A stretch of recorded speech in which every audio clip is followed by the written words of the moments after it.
Learn rapid group के दोस्तों अस्सलाम वालेकुम। मैं हूं आपका दोस्त अली शहबाज। आज हम जिस दवा पर बात करेंगे उसका नाम है कैलकेरिया कार्ब या कैलकेरिया ऑस्ट्रा। ऑस्ट्रा शेल के इंटरनल पार्ट से इस दवा को तैयार किया जाता है। चूँकि इसका जो इंटरनल पार्ट होता है वो नरम होता है और बाहर जो इसकी लुक होती है वो बड़ी हार्ड होती है, तो लिहाजा आज हम कैलकेरिया कार्ब को टू एस्पेक्ट से, यानी कि उसकी जो दो रूप हैं, एक उसका हार्ड और एक उसका जो सॉफ्ट है, वो अपना क्लिनिकली किस तरीके से अपने आप को प्रेजेंट करता है उस पर हम बात करेंगे। और दोस्तों, कैलकेरिया कार्ब चूँकि मिनरल किंगडम के साथ तल्लक रखती है, और जो दवा मिनरल किंगडम के साथ तल्लक रखती है यानी कि जिसका तल्लक मादनियात ग्रुप के साथ है, उसके अंदर केयर्स एंड वरीज ये उनका खासा होता है। इसके अलावा calcarea carb sensitive to cold है, डैम्प है। और कैलकेरिया कार्ब का एक जो पिक्चर या इमेज हमने अपने माइंड के अंदर फीड किया होता है कि इसका जो पेशेंट होता है ये फैटी होता है, मोटा होता है, फ्लैबी होता है, पिलपला होता है, फेयर होता है, साफ रंगत वाला होता है, fainting easily and lot of fears. लेकिन दोस्तों, इस चीज़ से हटकर आज हम इसको अकॉर्डिंग टू द रेपर्टरी और मेंटली रूब्रिक के अंडर आज कैलकेरिया कार्ब को डिस्कस करेंगे। अच्छा जी, अब कैलकेरिया कार्ब का जो पहला रूप है जिसके अंदर कैलकेरिया कार्ब अपने आप को बड़ा सॉलिड शो करता है, वो बड़ा मजबूत शो करता है। तो हमारे पास एक दोस्तों रूब्रिक क्या है, माइंड का, डेल्यूजन, वेल्थ ऑफ या डेल्यूजन ऑफ वेल्थ। अच्छा जी, अब देखिए, वेल्थ, किसी भी आदमी की जो वेल्थ होती है ना, ये सिर्फ उसको आपने दौलत तक महदूद नहीं रखना है। वेल्थ से मुराद उसके कंटेक्ट हैं, उसके फ्रेंड्स हैं, उसके रिलेटिव्स हैं, उसके रिसोर्सेज हैं, उसकी सेहत है, जिसकी बिना पर मरीज को ऐसा गमान होता है, ऐसा वहम होता है कि वो जिस किसी भी प्रॉब्लम में अगर वो सफर्ड हो गया तो वो उसमें से आसानी के साथ निकल आएगा, क्योंकि उसके पास इसकी ताकत मौजूद है, उसके पास इसके वो वसाइल मौजूद है, इसके पास उसके वो कंटेक्ट, उसके दोस्त, उसके रिश्तेदार जो इसको बाहर ले आएंगे, या उसकी अच्छी सेहत जिससे वो सरवाइव कर देगा। तो ये होता है डेल्यूजन ऑफ वेल्थ। तो कैलकेरिया कार्ब का जो डेल्यूजन ऑफ वेल्थ का इन्हिसार होता है, ये इसके दूसरा रूब्रिक है इंडिपेंडेंस।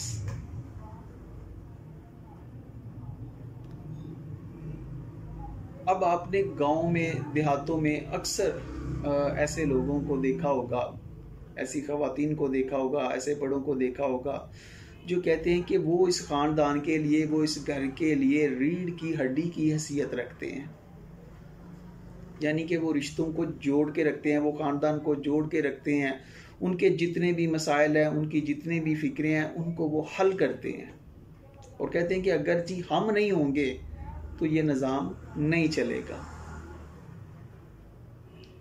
और वो अपने शरीके में या अपने ऐसे रिश्तेदारों में जहाँ पर रहते हैं, तो वो सरवाइव करने के लिए वो दूसरों पे डिपेंड नहीं करते हैं, वो ऐसा शो भी नहीं होने देते हैं। और ऐसा लोग जो होते हैं, अगर आप उनसे मिलें कैलकेरिया कार्ब के पेशेंट से, तो कैलकेरिया कार्ब के पेशेंट का खासा है कि ये आपको इनके अंदर जो स्पेशल अफेक्शनेट है, स्पेशल सादगी, स्पेशल मोहब्बत, चाहत, खलूस, ये चीज़ नज़र आएगी। अब फास्फोरस तो होता है ना कि वो अट्रैक्ट करता है, लेकिन इसके अंदर ऐसा अपनायत वाला लगता है कि यार, शायद जैसे आप इंडिया की मूवीज़ पंजाबी देखते हैं तो उनके अंदर जो हमें वो करैक्टर नज़र आते हैं बुज़ुर्गों के, वो रख रखाव नज़र आता है, तो ये कैलकेरिया कार्ब होता है। और आपको पता है कि कैलकेरिया कार्ब जो होता है, ये कोई भी जब आप इनसे मिलने के लिए जाते हैं या किसी, तो ये आपको बहुत ज़्यादा प्रोटोकॉल देता है, ये आपको बड़ा अच्छा, इसके मैनर्स होते हैं, ये आपको बड़ा अच्छा ट्रीट करता है। इसी तरीके से जब कोई शादी ब्याह फंक्शन वाला लोग होता है, आपने देखा होगा फंक्शन वाला मकाम आता है, किसी फंक्शन में जाते हैं ऐसे लोगों के, तो वहाँ पर आप देखते हैं कि ये जो लोग होते हैं ये बड़ा हद से ज़्यादा यानी कि इनके पास उतने वसाइल भी नहीं होंगे, लेकिन ये बड़े शाह खर्च होंगे। तो इसलिए रेपर्टरी के अंदर एक रूब्रिक रखा गया है, बोस्टर सेक्वेंडरिंग थ्रू ऑस्टेंटेशन। तो इसमें कलकेरिया कार्ब आपको मिलेगी। अब बोस्टर सेक्वेंडरिंग थ्रू ऑस्टेंटेशन, अब बोस्टर का मतलब होता है डींगे मारना, सेक्वेंडरिंग का मतलब होता है लटाना, फजूल खर्ची करना, थ्रू ऑस्टेंटेशन दिखावट। तो यानी कि ऐसे लोग जो होते हैं ऐसे मौक़ों पर जनाब वो कहते हैं कि पानी की तरह पैसा बहाते हैं, पैसा लुटाते हैं, कि जैसे इनके पास बहुत ज़्यादा, इनके पास जो वेल्थ है वो बहुत ज़्यादा है। तो अब डेल्यूजन ऑफ वेल्थ के अंडर जो पेशेंट आएंगे तो आप उनको कहेंगे कि यार आपका तो ब्लड प्रेशर बहुत ज़्यादा है, आपका तो ये प्रॉब्लम बहुत ज़्यादा है। तो वो कहेंगे कोई बात नहीं डॉक्टर साहब, इससे ज़्यादा भी ब्लड प्रेशर हो जाए, इससे पहले भी ज़्यादा हो जाता है, मुझे कुछ नहीं होता। डॉक्टर साहब आप मेरा सिर्फ इस बात का ट्रीटमेंट करें, इस बात को छोड़ दें। तो वो अपने प्रॉब्लम को इतनी संजीदगी से नहीं लेते हैं। तो ये भी एक कलकेरिया कार की शक्ल है। हमारे पास एक और रूब्रिक है जनाब, indifference recovery about. Indifference recovery about यानी कि अगर आप पेशेंट को चेक करते हैं, उसका कोई संजीदा मामला है, उसका कोई थायराइड का प्रॉब्लम है, उसको कोई ग्वाइटर का प्रॉब्लम है, या उसको कोई जनाब और कोई गिल्टी गांठ का प्रॉब्लम है, या कोई और संजीदा मसला है जिसमें वाकई मरीज़ को फ़िक्रमंद होना चाहिए। तो मरीज़ कहता है कि डॉक्टर साहब आप इसको छोड़ दें, आप ऐसे करें कि डॉक्टर साहब मेरी थकावट की आप मुझे मेडिसिन दे दें, डॉक्टर साहब इसको छोड़ दें, बस मेरे गले की ये स्वेलिंग डाउन हो जाए, बाकी मसले चलते रहें, मुझे इसकी कोई परवाह नहीं है, फ़िलहाल आप इस चीज़ की मुझे दुआ दे दें। तो ये होता है इंडिफरेंस रिकवरी अबाउट। तो ऐसे मोस्टली आपके पास कलकेरिया कार्ब के जो पेशेंट हैं वो आपके पास आएंगे कि जो अपने वो जो ओरिजिनल जो उसका असल प्रॉब्लम है, जिससे उसको वाकई संजीदगी से लेना चाहिए, जो परेशान कुन हो सकता है, तो उसको पेशेंट कहता है, उसको इग्नोर कर देता है। तो ये भी कलकेरिया कार्ब है।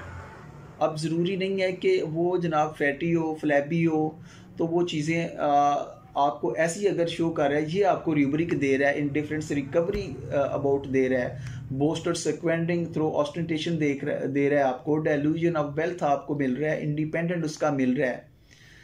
तो फिर आप कलकेरिया कार्ब की तरफ सोचेंगे। जब आप रेपर्टरी से इन रूब्रिक को डिस्कस करेंगे तो आपको कलकेरिया कार्ब वाज़ेह दुआ मिलेगी। अच्छा जी, अब हम बात करते हैं जनाब इसके दूसरा जो एस्पेक्ट है, दूसरा इसका जो पहलू है, दूसरी जो इसकी शक्ल सूरत कलकेरिया कार्ब की हमारे सामने आती है। अब एक वो बंदा जनाब जो बिल्कुल बड़ा समझ रहा था अपने आप को कि मैं बड़ा जनाब ठीक ठाक हूँ, बड़ा वो हार्ड किस्म का अपने आप को शो कर रहा था कि वो बड़ा ताकतवर है।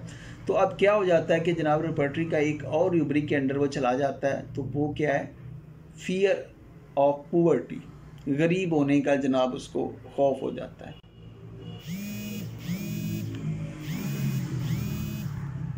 अब गरीब होने का जो खौफ है असल में होता क्या है कि जब अगर उसे कोई प्रॉब्लम है, उसका फ़र्ज़ करें गला ख़राब है, उसका कोई एब्सिस है, कोई उसको ऐसा इशू है, तो जब वो कोई दूसरे बंदे से सुनता है कि यार मेरे भी गले में ये प्रॉब्लम हुआ था, तो उसके बाद यार मुझे तो कैंसर हो गया था, मैंने बड़ी अजियत उठाई, या फ़लाँ मरीज़ था जनाब उसके एब्सिस हुआ था हड्डियों में, तो वो इतना बढ़ता गया, वो गांठ इतनी जनाब वो बहुत, अल्लाह माफ़ करे, वो बहुत ज़्यादा डेंजरस हो गया।